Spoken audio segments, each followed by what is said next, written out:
ভাবুন তো এমন একটি দেশের কথা যেখানে দেশটির প্রায় 1/3 এলাকা সমুদ্রের পানির নিচে অবস্থিত। সাধারণভাবে চিন্তা করলে এই দেশটির অনেক আগেই পানির নিচে তলিয়ে যাওয়ার কথা, কিন্তু বাস্তবতা একেবারেই উল্টো। সেখানে আজ প্রায় 1,80,00,000 মানুষ নিরাপদে বসবাস করছে। বিশাল শহর, আধুনিক সড়ক, কারখানা, কৃষিজমি সবকিছুই স্বাভাবিকভাবে চলছে।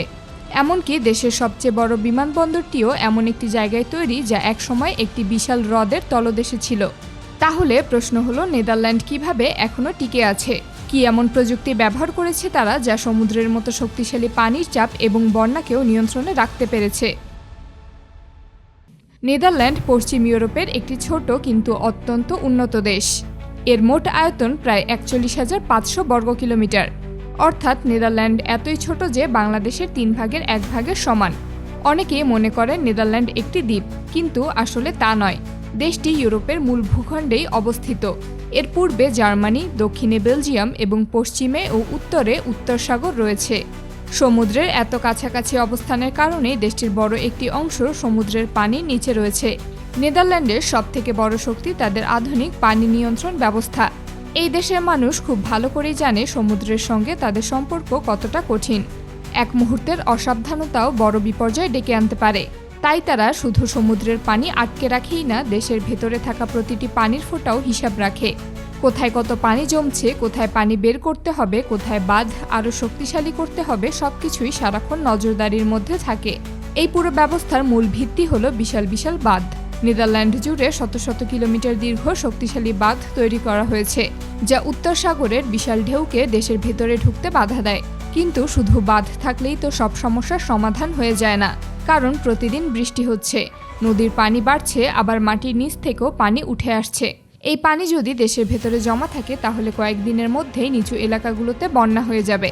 আর এ কারণেই তারা তৈরি করেছে পৃথিবীর অন্যতম উন্নত পানি নিষ্কাশন ব্যবস্থা।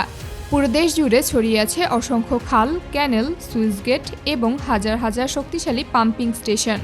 এই সব ব্যবস্থা একসঙ্গে কাজ করে দেশের নিচু এলাকা থেকে পানি টেনে এনে ধাপে ধাপে খাল দিয়ে সমুদ্রে পাঠিয়ে দেয়। সহজ ভাষায় বললে নেদারল্যান্ড প্রতিদিন নিজের দেশ থেকে পানি বের করে দেয়। তাই বাইরে যতই সমুদ্র থাকুক না কেন, দেশের ভেতরটা শুকনো রাখা সম্ভব হয়। নেদারল্যান্ডের বিখ্যাত উইন্ডমিল বা বায়ুচালিত চাকার কথা তো সবাই শুনেছেন। অনেকেই মনে করেন এগুলো শুধু গম বা শস্য পিষতে ব্যবহার করা হতো, কিন্তু আসলে এগুলোর আরও অনেক বড় একটি কাজ ছিল।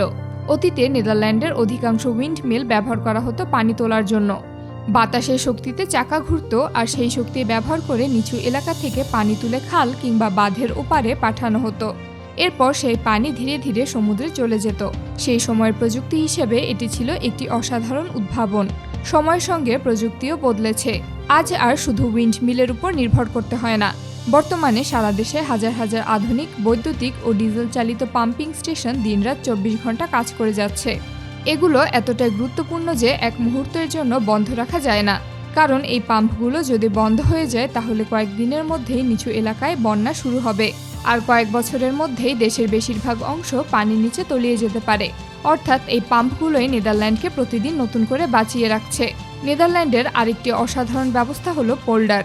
পোল্ডার বলতে এমন জমিকে বোঝায় যা একসময় সম্পূর্ণ পানির নিচে ছিল। পরে চারদিকে শক্তিশালী বাঁধ তৈরি করে সেই এলাকা থেকে পানি বের করে শুকিয়ে বসবাস ও কৃষিকাজের উপযোগী করা হয়েছে। আজ এই পোল্ডার এলাকায় লাখ লাখ মানুষ বাস করছে। বড় বড় শহর, রাস্তা, কৃষিজমি সবই গড়ে উঠেছে একসময় সমুদ্র বা বিশাল বিলের তলদেশে। তবে এই জমিকে সবসময় শুকনো রাখতে হয়, তাই সেখানে নিরবিচ্ছিন্নভাবে পাম্প চালিয়ে পানি বের করতে হয়। প্রকৃতির সঙ্গে এই লড়াই কখনো শেষ হয় না। নেদারল্যান্ডে পানি নিয়ন্ত্রণ শুধু ইঞ্জিনিয়ারদের হাতে সীমাবদ্ধ নয়। এজন্য রয়েছে বিশেষ পানি নিয়ন্ত্রণ বোর্ড, যারা সারা বছর বাঁধ, খাল, সুইচ গেট এবং পাম্পিং স্টেশন পর্যবেক্ষণ করে। কোথাও সামান্য ফাটল দেখা গেলেও দ্রুত মেরামতের কাজ শুরু হয়। আশ্চর্যের বিষয় হলো, এই পানি বোর্ডের সদস্যদেরও জনগণ ভোট দিয়ে নির্বাচন করে। অর্থাৎ নেদারল্যান্ডের মানুষ শুধু সরকার গঠনের জন্য ভোট দেয় না, দেশের পানির নিরাপদে রাখার দায়িত্ব কার হাতে থাকবে সেটিও ভোটের মাধ্যমে নির্ধারণ করে। তবে এত শক্তিশালী ব্যবস্থা একদিনে গড়ে ওঠেনি। 1953 সালে উত্তর সাগরে এক ভয়াবহ ঝড় আঘাত হানে। প্রচণ্ড জোয়ার আর শক্তিশালী ঢেউয়ের চাপে কয়েকটি বাঁধ ভেঙে যায়। মুহূর্তের মধ্যে সমুদ্রের পানি গ্রামের পর গ্রাম ভাসিয়ে দেয়। মানুষ ঘুম থেকে উঠে দেখে তাদের ঘরের ভেতরে বরফের মতো ঠান্ডা পানি ঢুকে গেছে। অনেকে প্রাণ বাঁচাতে ছাদে উঠে আশ্রয় নেন। কিন্তু সবাই সেই রাত পার করতে পারেননি। সেই ভয়াবহ দুর্যোগে 1800 জনেরও বেশি মানুষ প্রাণ হারান, লাখ লাখ মানুষ ঘরবাড়ি হারায়। এরপর দেশটি সিদ্ধান্ত নেন ভবিষ্যতে আর কখনো এমন বিপর্যয় ঘটতে দেওয়া হবে না। সেই লক্ষ্য নিয়েই শুরু হয় বিশ্বের অন্যতম বড় মেগা প্রকল্প ডেল্টা ওয়ার্কস। এই প্রকল্পের আওতায় তৈরি করা হয় বিশাল বিশাল বাঁধ, অত্যাধুনিক সুইচ গেট, সমুদ্র প্রতিরক্ষা ব্যারিয়ার এবং স্মার্ট পানি নিয়ন্ত্রণ ব্যবস্থা।